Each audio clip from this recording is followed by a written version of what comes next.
how does someone that says he's not a runner run a marathon? How does that start? Well, it's, for me, started without really thinking about it. I was at a Christmas party, in fact, for Toastmasters, and one of the other members asked me if I'd be interested in going in the Gold Coast Marathon and running in it. And I thought about it a little bit, and she said, would you do it for charity?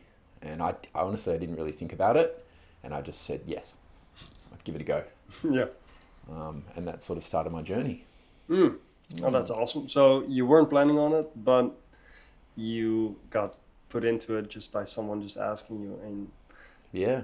by not thinking about it, you were like, okay, let's do it. But when did the realizations fall in, like, oh, I now have to run 42 kilometers? And how did you go about doing that? The realization for what I'd agreed to didn't really drop for a while, actually. And it was only after sitting down and looking at how far it was, perhaps where the course was, and how you have to train for a marathon, because I'm not a runner, really. I've run, 5Ks, that kind of thing. And years ago, 7, 8 years ago, I ran a half marathon. So I remembered having to train a lot for that. But I had no idea what was going to be involved in having to run 42 Ks and how much training. So yeah, I just started off doing a little bit of running, and then I realized how far off I was, because it's going to take a fair bit of work. Yeah, that must have been a mental barrier of like realizing, oh shit, this is going to be more than I anticipated. Because I can imagine that most people don't want to run a marathon because they know how much work it's going to take. Yeah. So how did you go about getting over that hurdle of like thinking, oh, this is like, you have to commit now, right? Yeah, So for me, the fact that I'd promised to do it for a charity was probably one of the better instigators for initiative, because straight away I felt the pressure not to let someone down. And the charity was the Domestic Violence Prevention Centre. So my sort of first stop, which gave me quite a boost, was I started learning about a space that I didn't really know anything about. I'm lucky that I'd not really been affected by domestic violence. And I found out a bit more about the charity and how many women, 1 in 4, is affected by domestic violence, which is a staggering figure. And it's the leading cause of homelessness for women in Australia. So straight away, those stats really gave me a grip on the severity of it, and I wasn't going to let them down. So that then led me to plan out a running regime. So just running a few Ks each week in amongst work. And then I sort of got further into it and realized I had a lot more work to do. Yeah. So it started from getting it outside of yourself. It wasn't just something you told yourself, oh, I have to do this, but you promised someone. Yeah. And that's why you wanted to keep your promise, and you had to figure out a way to do it, because... Yeah, I think so. The first thing is accountability. I had a really clear line of accountability. A charity checking in on how I was going. They sent me the sign-up form, and I was like, oh really? Crap, I'm signing up. This is serious. And and they only had a certain number of allocated tickets. So it was the job of the charity to use those entries into the marathon as best they could. So they don't just select anyone. They looked at selecting people who they thought could raise a bit of money for the charity. So that was the other thing. I was like setting up a fundraising page, and suddenly, as soon as I started to get a couple of donations, then again, that pushed me to, definitely it was the accountability. Damn. Yeah, for myself, sometimes the accountability is so necessary, because when you don't have it, it's just your own word you have to believe in. And sometimes with the ups and downs, it's just hard. Yeah. I mean, it's important to create it for yourself, but it's fun that you found this without knowing, you got that accountability without putting it in place yourself, but that led to be able to push through. What was the hardest part about not being a runner but still doing the marathon? Was it? Yeah, the hardest part throughout the entire process was trying to find the balance between work, personal life, and putting in multiple sessions a week of different lengths of distance into training. So starting off with just a few kilometers regularly at different speeds. I used ChatGPT to plot out a running program, and I was surprised at sort of how it went up incrementally. It started off from really just like 5 kilometers, and it was leading up over about, I think it was like 28 weeks or something. Over 28 weeks, you could see it was just adding on more kilometers every week until about, I think it was about 4 weeks out or 5 weeks out where you were at your peak, and you're running up to 36 kilometers in a training session, which I found out was pretty much my entire Sunday. 36. I have to run down to the airport. Yeah. Yeah. And then recovery after that, how tired Yeah, you get. I was and it's wrecked. like, yeah. Happy days that you don't have to do it from the start. Yeah. You have to so really get into that. Definitely that balance. Finding that balance was my first kind of unexpected place that I ended up at after learning about domestic violence. Before we continue, I just have a quick question. Have you ever thought about, okay, I like podcasts, I like listening to them, but I want to learn with other people, because that is something that I want to build. I am building a community on school, and I'm looking now for founding members. Like, there is no community yet. There's nothing there. We have to build it together. I need your input. I need to know. I want to go over with you. There's like nothing there. So we build it together. But if you're open to this and you would like to have a space where you can learn about life's challenges and just get the most out of it, and we can do it together, see what works, see what doesn't work, and implement it, then please join me. The link to school is in the description, and we can start building this community together. And I have envisioned to make it into this library of wisdom that works, because we've tested it, we've seen that it works, and we go from there. I look forward to see you there, and let's continue the podcast. How did you feel about it? Like when you like your body, your mental state, when you were into that routine of running, how did that feel? Because before you never... Painful? Painful, yeah. I was sore all the time. Okay. I watched a few videos on how to like run a little bit better. I didn't even know there's a technique to running. Yeah. I found out I'm more of a plodder. I just plod. I tried to get a better running style, pushing forward rather than plodding. And then, it was pain. It was just pain. No reward at all, or was it mostly? Yeah, I definitely got. I got into the groove pretty quickly, and once I did find that balance around work and life, and my really supportive wife, I got into the groove, and then you'd have your post-session endorphins, and that sense that you're progressing, which was really cool. Do you have any trick that helped you to get into that groove of like starting? Because probably the first part is the hardest, of getting into the routine, starting running a few times a week. What did you find out there? It's a mixture of a few things. So I'd have my running plan printed out, and I'd just be ticking each session off, knowing that I had to do the next one coming up.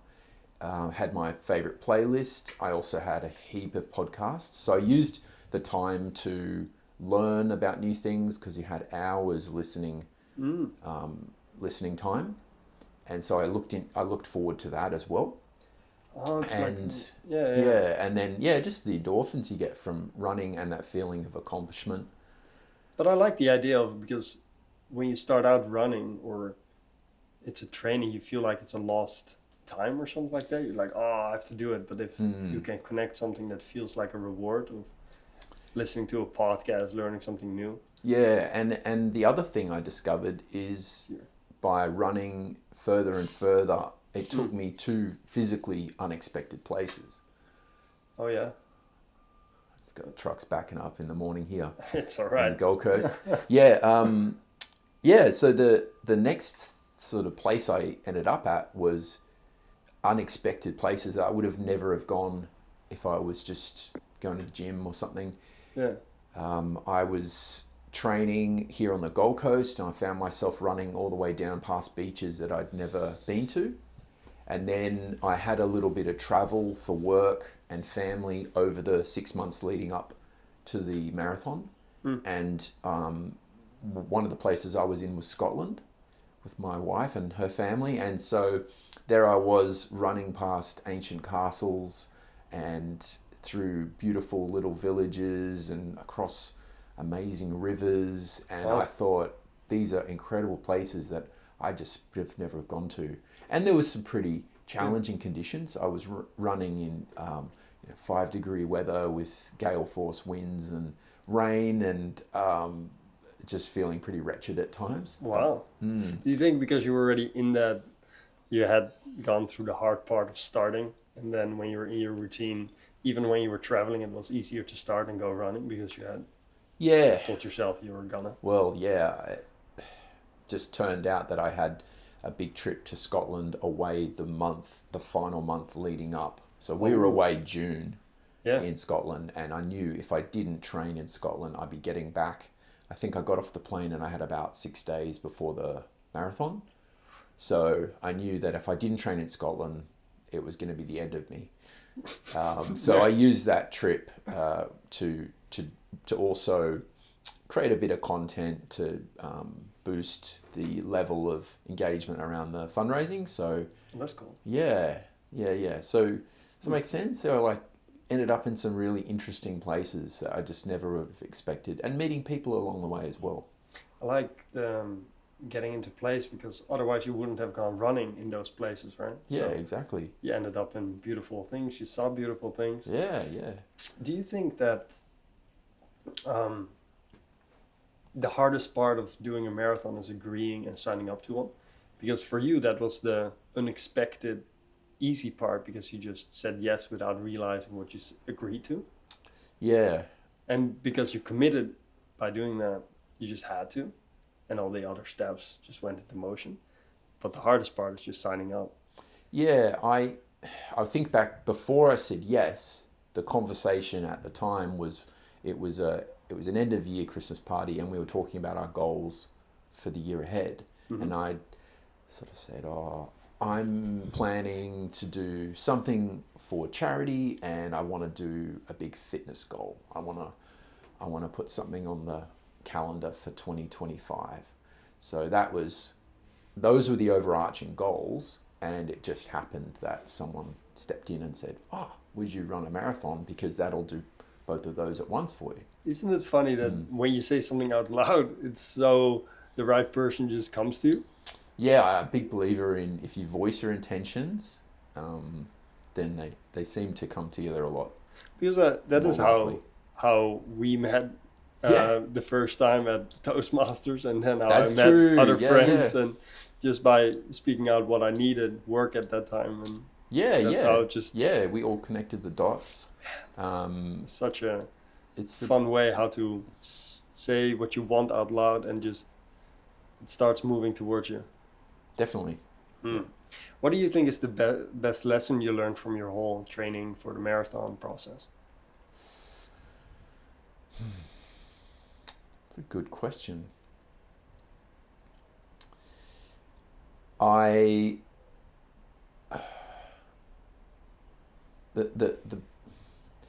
main thing I learned is that by saying yes to a challenge, it's going to take you to unexpected places, and you will have the most growth through moving through periods of uncomfort. Yeah. So you will grow through being uncomfortable. And I think the journey through unexpected places can be one of discomfort, but it will lead to growth every step. So if you look forward to growth, then just saying yes to an unexpected challenge, and that will lead you to new and unwalked territories. That will most likely bring some discomfort, but it will eventually lead to the growth and definitely of yourself. That would be my thought.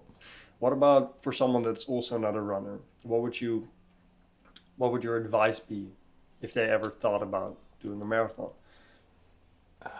Definitely, encourage you to do it. Signing up is the first part, and then just sign up really, really early. So way, way, way ahead. And I think if you've got more than 3 months to train for a marathon, that's great.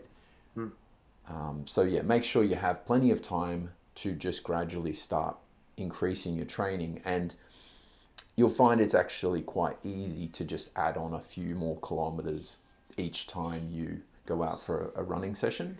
And the other thing is you'll make some new friends along the way. You'll be surprised, there's a lot of people who love running. So there's run clubs, and you can definitely tap into another social side because you will be doing it for quite a lot of time. And the other thing, looking back on it, is if you've got a friend or a partner that wants to do it with you, then it's a really great way to do it as a team.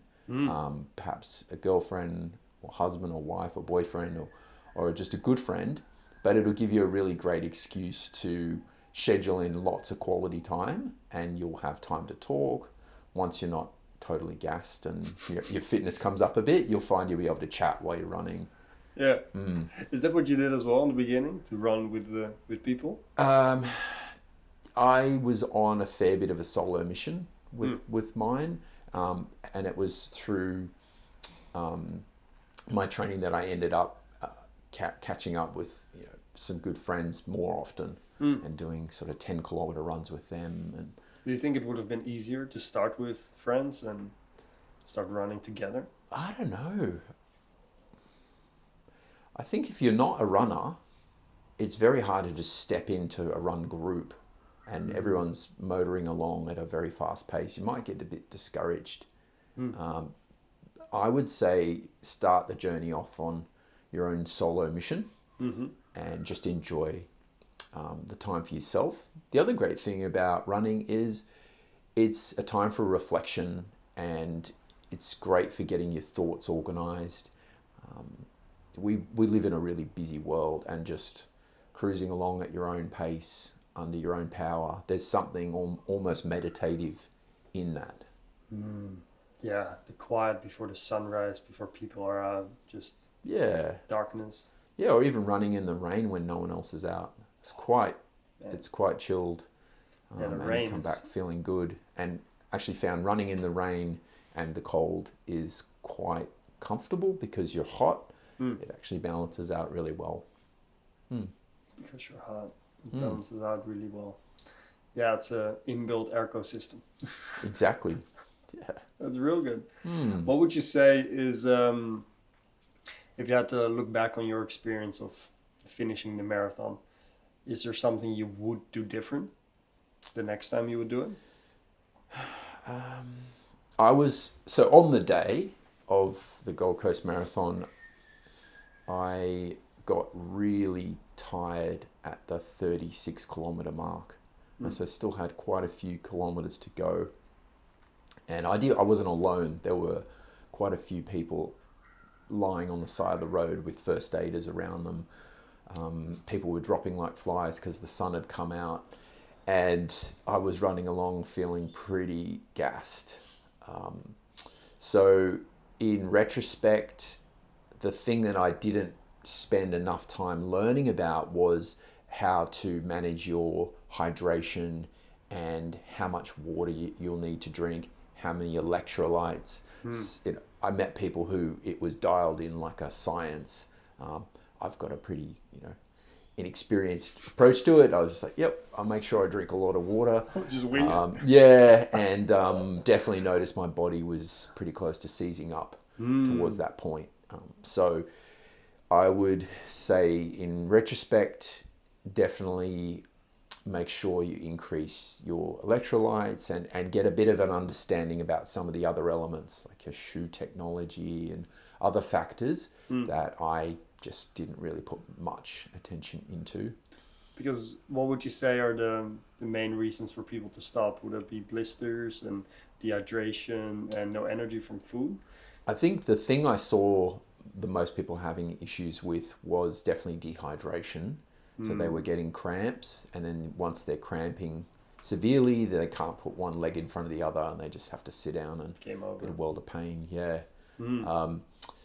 But the other thing, coming back to your question on what I'd do differently, I'd probably just plan the after party a bit better too. Oh yeah. The Gold Coast Marathon had an incredible festival going on, Yeah. and it's going to be even bigger next year. Mhm. And so yeah, I would probably invite more friends to come and meet me at the finish, and then make it into more of a social plan at the end of the day. Yeah, It's so good. yeah, it's a great community event. So many people go to like spas afterwards as well. Yeah, And the funny thing is, if you ever want to see people walk like yeah, grandparents, hobbling along. Yeah, that's after a marathon at a spa, you'll see like many people. yeah. I finished the race and pretty much went straight into the Southport Harbour, which was quite cold, the water, and just soaked in the ocean up to my waist Just for recover about the half legs. an hour, and that was a winner. I came out of the water and my legs actually returned from feeling like Noodles. jelly noodles. But yeah, it was fun. To see if I get it right. So if the next time you would run a marathon, you would focus more on your hydration, so your salts for not to cramp up. Yep. To eat on time, now understand like how the jellies or how the fueling works while racing. Yeah, Especially bring more gels. for longer distances. Yep. Understand how your shoes and your blistering is probably also important, because those three things are. Yeah, I was quite Most lucky. likely. I didn't get too many blisters. I taped my feet up a Oh, lot. you taped it before. Yeah. I'd learnt already in my training that I would get blisters in certain spots, and Yeah, because I hear some people use running wool. My girlfriend is one of them. She otherwise gets so much blisters, and works real well as well. Yep. And then the other thing was, if you're starting out, use a training buddy. Yep. Or a community, and just get the social aspect going. Get an accountability person as Make well. it fun. Make it fun. Look for ways to make it fun. Because there will be times that it's not fun, right? Yeah, there'll be plenty. So the best way to get through it is also to have the rewards of enjoying the running or enjoying the steps between. Huh? Yeah, I'm sure you've got some great learnings from, like, this is 42, yours is 160. Think about that for a minute. You got your medal there. I'm staring at it going, 160. I have a true appreciation for. I can't even get my head around that. That's not how I did it as well. Like my goal when I came to the Gold Coast was to do a marathon. Right. And I never thought about anything bigger, because I didn't think there was anything bigger. I thought that was the biggest thing. Yep. And that also taught me that you have to don't look at the highest goal. Just look at the goal that's right in front of you. And that was the marathon. Yep.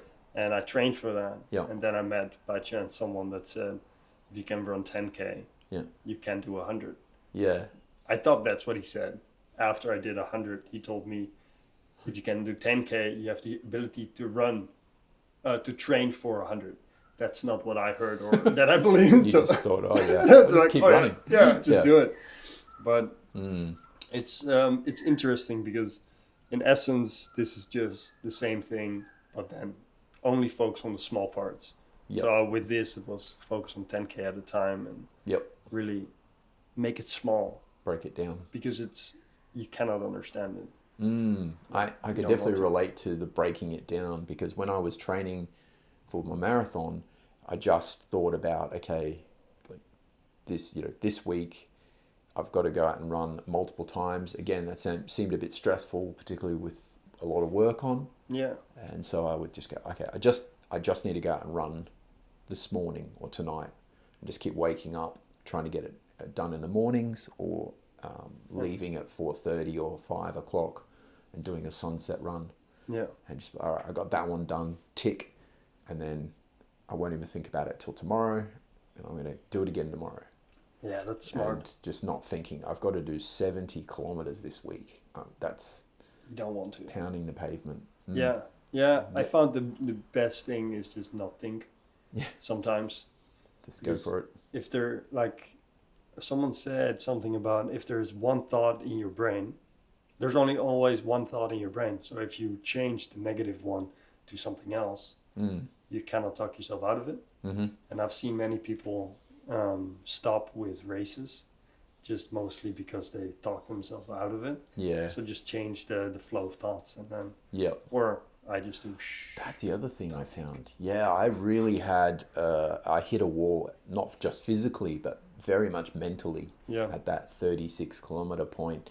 My brain was definitely in agreement with my legs, and both of them were saying, no, just stop or walk the rest. There's a lot of people who do walk at the end, Yeah. or walk run, and there's nothing wrong with that. It's, you know, everyone's on their own mission for the marathon, but I had a goal to run the whole thing, even if I was running slowly. Yeah. So the thoughts in your head just screaming at you, you have to really work on pushing them to the side. And I think that's another thing I learned, is that you really can control your thoughts and just card them to the side and focus on a different thought. I have to step one more step and just keep moving, Yeah. and yeah. That's cool how that sort of teaches you through running, but you can put it into any life lesson or any part of your life. Yeah, definitely. Yeah, it's a helpful thing in times of discomfort. And then one final question. If you want to run a marathon and you have thought about it, how would you start? What would you do first thing? I wouldn't think about it too much. I'd just sign up. Just look around for one that's going to be in an interesting location, and just start off by signing up and give yourself enough time to train for it. Because saying yes is the first step, obviously, but saying yes and voicing your intention by signing up, paying money, telling your friends and family you're going to do this, that accountability will give you that first boost and start your journey. I like that. That's real good. Just the first step, signing up, telling your friends, and then you have to voicing your intentions, both verbally and through your action. Signing up is definitely the first step, and you'll be surprised at where your journey will take you. That's awesome. Thank you, Mikey. Thanks. You, mate. That's real cool. And congratulations on your achievement as well. Thanks. And if anyone has any questions, I'll make sure that Mikey will see them in the comments. Yeah. And do you have any platform that people can reach you to if they want to have, like, do you have an Instagram or? Yeah, I'm reachable on my photography work Instagram, which is at The Palms Agency. And happy to chat anytime if you've got any other questions. So to get out there, it's a great way to get fit, and you'll find you'll really enjoy the journey. Thanks, Mikey. That's All really right. cool. You're an inspiration. Oh, thanks, mate. Thanks. You are too. Thanks, Tom. Right. All right. Cheers. All right. Thanks for having me on the show. Man, thank you for getting to the end of the podcast. I really appreciate it. Thank you for watching. I will come back again on the school idea. I want to shape it. The lines are out there. We want to make a community to grow together, but the sky's the limit. We can shape it to what feels best to us, but I need you. I need founding members to grow this together and make it into something that can truly help us to become more and get more.